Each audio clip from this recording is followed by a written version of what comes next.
Bonjour, bonjour à tous. Je suis très heureuse de vous retrouver pour cette pleine lune du 30 novembre, qui est aussi l'occasion d'une éclipse lunaire. Alors cette pleine lune nous invite à faire le point sur le relationnel et à faire le point aussi sur ces 6 derniers mois, depuis les premiers confinements, et surtout ce que nous avons pu faire évoluer depuis la dernière éclipse lunaire de juillet. Alors c'est une mise au point sur notre relation au monde, notre relation à l'autre, et puis surtout notre relation à nous-mêmes, puisque nous avons été poussés à se retourner et à être vraiment avec soi, à se retourner à l'intérieur. Donc c'est vraiment une mise au point sur notre relation à notre émotionnel en fait, d'abord et avant tout. La question est, qu'avons-nous fait de nos émotions? Comment avons-nous vécu ces temps de retrait en nous-mêmes, ces temps de confrontation avec tout ce qui nous habite, ce temps de face à face avec soi? Et puis, c'est ainsi qu'on peut comprendre que le face à face à soi se retrouve dans le face à face à l'autre, puisque l'autre n'est qu'un miroir finalement. Alors, la question est, est-ce qu'on a appris à prendre suffisamment de recul sur nos émotions pour grandir à travers elles, pour grandir avec elles, pour nous transformer grâce à elles? Cette pleine lune nous invite à vraiment identifier nos manques affectifs, nos fuites dans l'autre, ce que l'on cherche à combler à travers nos relations. Comment ces fuites, comment ces failles que l'on porte se sont-elles transformées? Quelles leçons ont tirées? Quelles émotions sont remontées? À quoi avons-nous eu à faire face? Qu'est-ce qui remonte encore? Il nous est proposé de vraiment observer nos manques affectifs, nos manques d'amour, là où l'on se sent délaissé, là où l'on se sent seul, et surtout d'apprendre à les combler, à les rencontrer, à les accepter pour aller combler ces manques-là. On a été poussé dans nos retranchements psychiques, émotionnels, pour y faire face, pour enfin pouvoir faire la lumière dans ces failles, dans ces blessures, dans ces manques, identifier tout ce que l'on cherche à combler dans nos relations, dans le monde extérieur, toutes les attentes que l'on a, et pouvoir s'offrir cela à soi-même. Alors j'ai fait deux tirages en réalité pour cette pleine lune, qui en valait la peine. J'ai fait un tirage du tarot de Marseille, et deux lames sont tombées pendant que je mélangeais les cartes. Donc je vais vous présenter ces deux lames. C'est la carte l'arcane sans nom et l'empereur. Je vous laisse vous en imprégner. Et vous voyez, comme je vous les présente, elles regardent dans des directions opposées. C'est assez drôle. Alors, on pourrait aussi les mettre comme ça, et elles pourraient se faire face, se regarder comme nous, comme il nous est proposé de nous regarder, de regarder nos ombres, ce qui doit mourir en nous, pour pouvoir se nommer, se renommer, se reconstruire sur de nouvelles bases et trouver son trône, sa place. Affirmer qui l'on est profondément, en ayant rencontré qui l'on n'est pas. En s'étant retourné soi-même, sur nous-mêmes, pour nous retrouver pleinement et vraiment s'asseoir à notre juste place. Éclairer le chemin, guider son propre chemin, et guider ainsi l'autre sur son cheminement, à trouver sa propre voie lui aussi. Reprendre possession de son territoire intérieur pour pouvoir construire son territoire.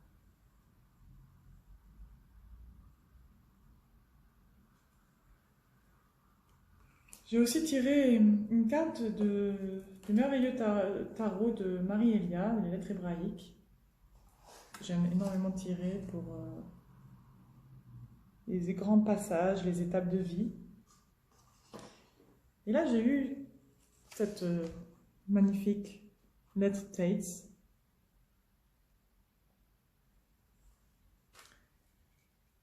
Tates est relié à l'énergie de la Kundalini, l'énergie dite sexuelle que l'on a, qui est lovée au cœur de notre coccyx, la base de la colonne vertébrale, et qui est représentée par les deux serpents, les deux calycées qui remontent le long de la colonne vertébrale lorsqu'elle s'éveille. C'est l'énergie créatrice, l'énergie de vie. Cette carte Tates, je vous la remets pour vous en imprégner. Elle nous aide à découvrir notre épée royale, l'Excalibur, et à la diriger vers le soleil au service de l'unité et de l'amour, de retrouver notre lumière, de s'élever soi-même vers cette unité, vers cet amour, cette unité à soi-même avant tout. Dans un tirage, elle nous invite à méditer sur la direction que nous choisissons de donner à notre énergie créatrice.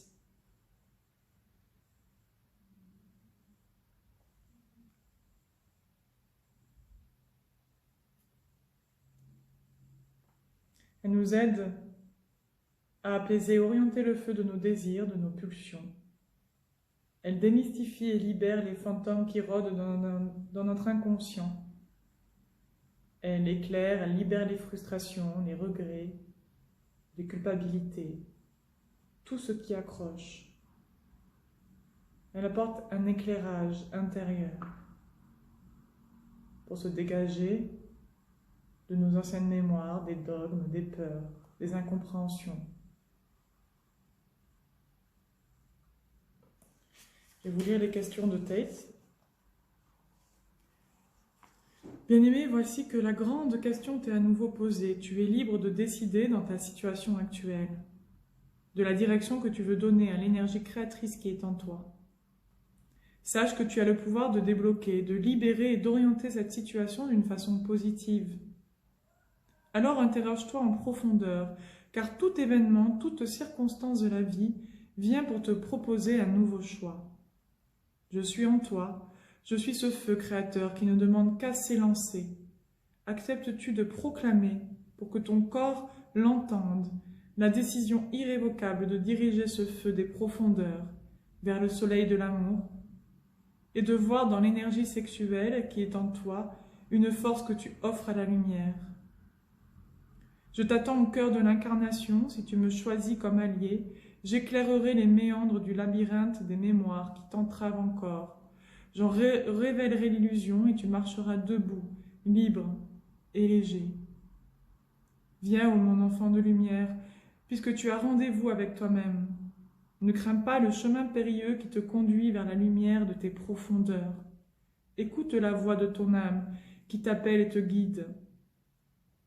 N'attache aucune importance aux pièges du labyrinthe, aux images tentatrices, aux voies pernicieuses du doute ou du découragement. Si tu ne les nourris pas, tu verras qu'elles n'ont aucune existence propre et disparaîtront d'elles-mêmes. Ose réaliser que le temps est venu où les splendeurs enfouies dans ton cœur peuvent enfin rayonner, illuminer ta vie. À cette occasion, on a aussi, avec un groupe de prière auquel je suis rattachée, et ce par l'entremise de François et Agnès Mancini, que je salue de tout mon cœur, de toute mon âme. Nous avons invité des anges à se joindre à nos prières, à nos méditations, à nos connexions. Et ils ont invité particulièrement l'ange Lelahen, qui veut dire Dieu louable, qui donne des chances. C'est celui qui embellit tout. C'est un ange guérisseur aussi qui permet de tout guérir, de guérir tout ce qui nous a blessés. C'est un ange qui gomme, qui aide à laver. Il a comme mission de tout nettoyer, de nettoyer tout ce qui a été entaché en chacun de nous. Il apporte de la couleur, de la beauté. Il nous propose de retrouver notre beauté, de nous retrouver dans notre beauté, dans la beauté de notre âme. Et puis en me connectant à cette énergie, puisque c'est une énergie avant tout, hein, eh bien j'ai ressenti vraiment la présence d'une autre énergie qui est apparentée à ce qu'on peut appeler l'ange Veolia. C'est le premier des anges à avoir été conçu dans l'énergie de leur recteur Métatron, pour permettre à l'être humain d'apprendre à aimer, et avant tout d'apprendre à s'aimer lui-même. C'est un ange Veolia à dimension féminine, alors que l'Élaël est à dimension masculine, et tous deux se complètent certainement. Veolia est remplie d'amour, et elle nous propose de retrouver cet amour, et de se nourrir de cet amour, en soi-même, chacun, avec l'amour qui nous porte et que nous portons. Alors en méditant, j'ai reçu ce message que je vais vous lire de la part de ces énergies qui nous accompagnent. Et il nous propose de nous recentrer sur nous-mêmes. Alors je vous propose d'en faire autant, de vous centrer, de vous installer confortablement, de prendre quelques respirations, de vous connecter à votre cœur et de laisser résonner les sons qui vont vous être proposés, les sons, la voix, les paroles qui coulent maintenant. Et de vous rappeler que vous avez la connaissance. Vous avez la connaissance, ce joyau de lumière est en vous, attendant d'être déterré. Plongez en votre ombre, traversez vos cauchemars, ouvrez vos bras à vos brisures, accueillez-vous enfin pleinement pour découvrir l'amour, vous nourrir profondément dans l'intimité de votre être, là où vous seul pouvez plonger, dans ce que vous seul pouvez atteindre, puisque vous seul, vous connaissez vraiment. Rencontrez-vous, enfant d'ombre et de lumière. Acceptez vos failles. Comprenez enfin quels sont vos atouts, le potentiel non réalisé, dans lequel vous êtes venu plonger pour vous déployer. Guérissez-vous de vos douleurs, guérissez-vous. Tout est là. Tout est là. Rencontrez-vous. Rencontrez-vous pleinement. Déposez-vous entièrement. Jaillissez de vous-même.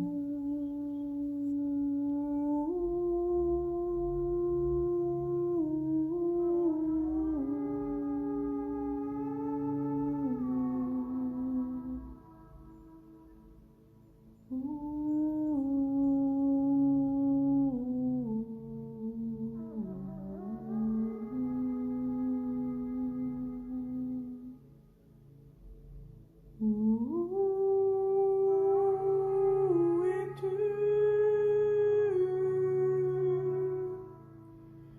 Où es-tu?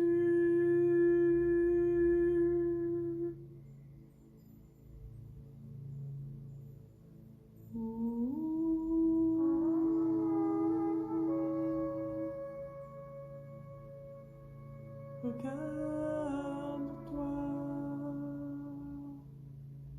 retrouve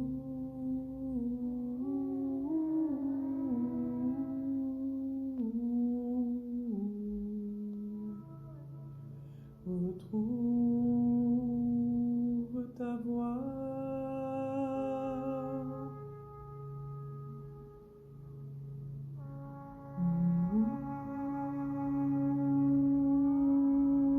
Toi qui es là, Toi, toi qui es là, écoute ta voix.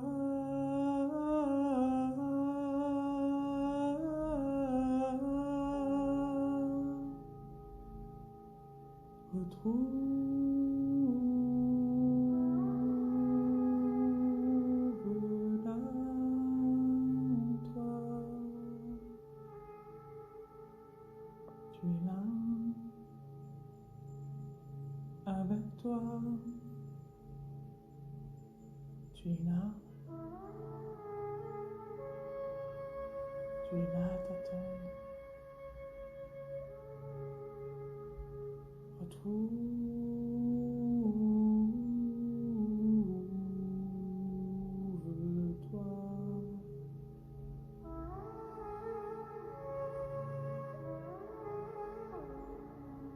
Reconnais-toi.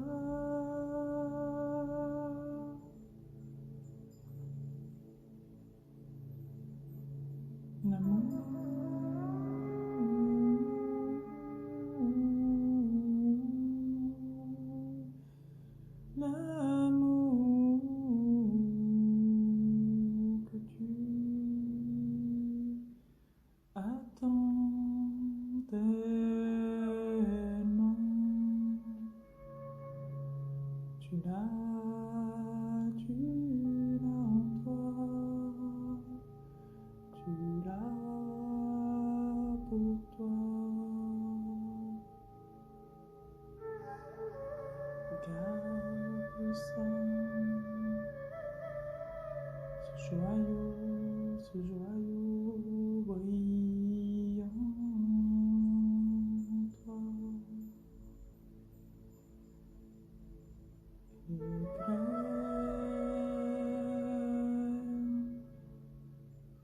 toutes tes brisures. Apaise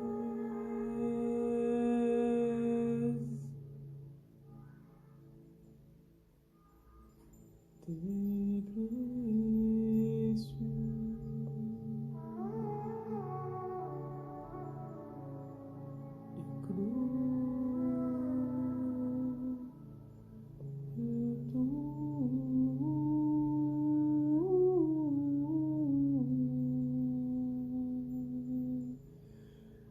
Cette nourriture,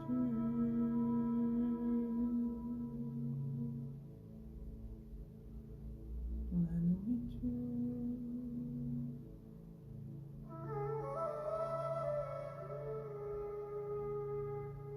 celle qui te fait grandir.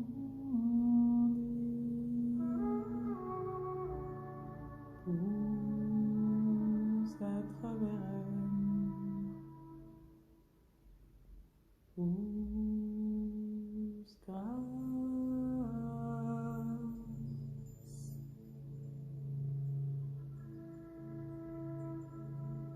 à ce ferment qui pousse en toi.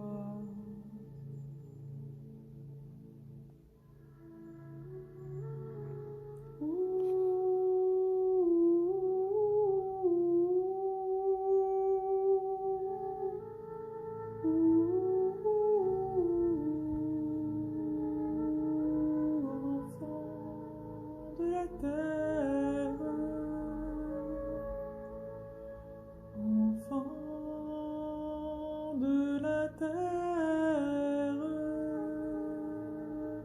toi qui es là, toi qui es là, éveille-toi.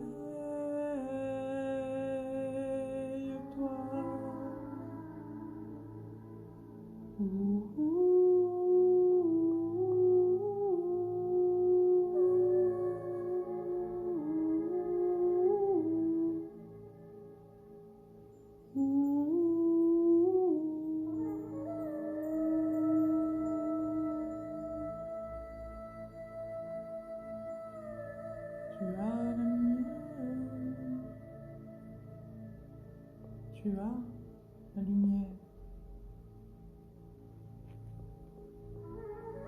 Utilise-la. Utilise-la.